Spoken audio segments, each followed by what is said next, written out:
But now he's sold his house and he lives on a boat. Tonight, Leah's going to be talking about building the dream.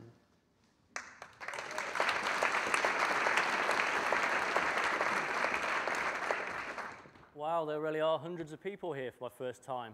And I am that man, so please be nice.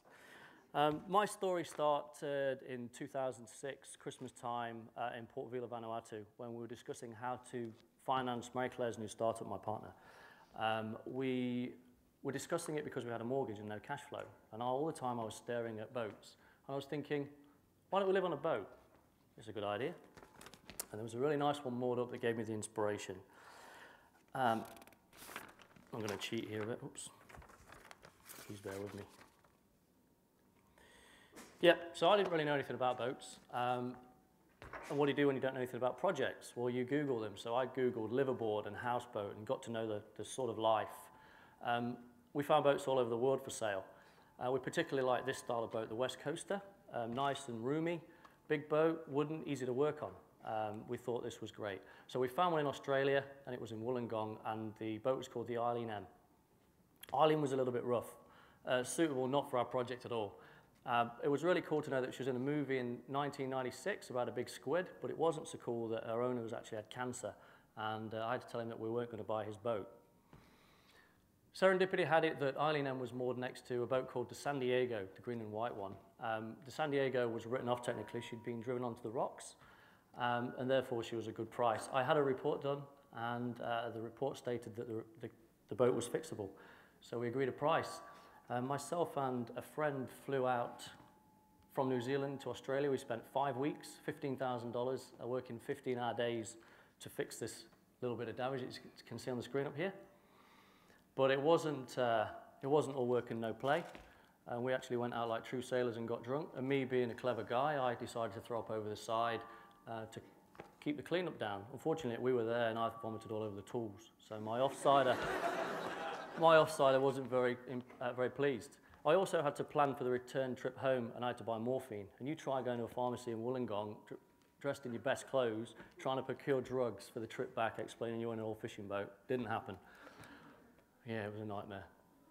People asked me if I was scared about the trip back, about dying, and I give them the same answer that I always give. I know I'm going to die peacefully in my sleep, like my granddad. Not like all his screaming passengers. But anyway, I planned for everything, so what could possibly go wrong? 300 nautical miles off of Australia, the gearbox went wrong. Actually, it didn't go wrong, but I was now faced with a 50k bill for a tow back, and it eventuates that someone had just knocked it out of drive, and it was an easy fix just to cluck it back into gear. Not much to see. The high point was actually going out onto the deck every day and collecting the flying fish and the squid that had washed themselves on there, and cooking them up for the feed. That was our high point. It was actually quite dull. Until we got 200 miles offshore New Zealand, and then the shit hit the fan, and we hit the mother of all lows. Yeah, it was pretty bad. You try living on the back of a galloping horse trying to sleep. It was a nightmare. So I couldn't wait to get home. We'd done 3 days at 2 to 3 miles an hour. We were incredibly pissed off at this point. We couldn't wait for showers and beds. The crew was pretty demoralized. Living on that boat is an experience. So we're back in New Zealand, and she's not really a boat. And so we're back up on the hard stand again, and myself, Marie Claire, and the cat lived in that 4x4 box, 200 meters from the nearest ablutions block through 6 months of winter. Marie Claire was an angel, and I really thank her for that. Back in the berth, the conversion continued, so I had to build a new cabin over the old cabin and then demolish the inside away, and I'm currently working on the inside to turn it into a nice place for us to live. It's going well, although we get some strange comments from people, telling me, there's a big project you've got, mate, like I hadn't noticed.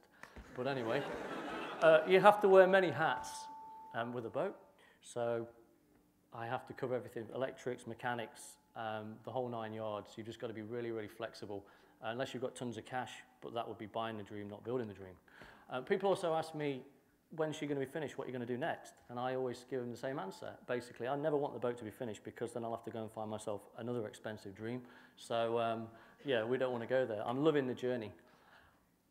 The boat is actually pushing me in all directions. It forces me out of my comfort zone big time. I have to get financing. It's just a just do it attitude. that's the conversion so far. I love the liveaboard life. It's fantastic. And I advise anybody who has ever thought about living on a boat to do it. You'll meet some awesome people. You'll have a great time doing it. And if you don't believe me, just look at my cat. Is she not living the dream? We'll have an EP here at Seaview if any of you do inspire and you want to come and see us for a coffee. Cool. Thanks.